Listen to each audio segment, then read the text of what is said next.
Live from the world's capital markets, here are the latest financial headlines brought to you by News Factory. Hello and welcome to our daily financial outlook. Stay with us for more market headlines.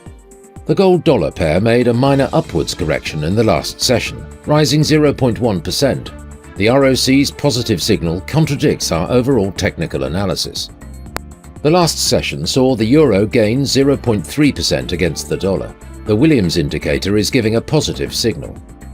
The pound gained 0.4% against the dollar in the last session. The Williams indicator is giving a positive signal. The Aussie gained 0.3% against the dollar in the last session. The stochastic RSI is giving a positive signal. Coming up, our chief analyst's choices for today.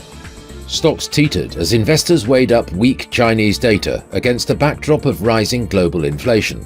Crude oil slid as reports showed a sharp slowdown in key areas of the Chinese economy in April, which may hurt demand.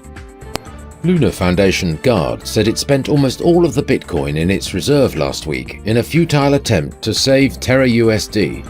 Terra USD has fallen well below its intended $1 peg. By Monday, it was trading at just 9 cents.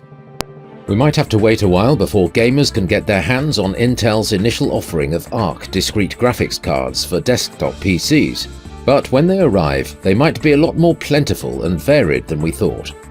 Those were today's major economic events, and now moving on to world financial headlines. Japan's gross domestic product annualized will be released at 2350 GMT.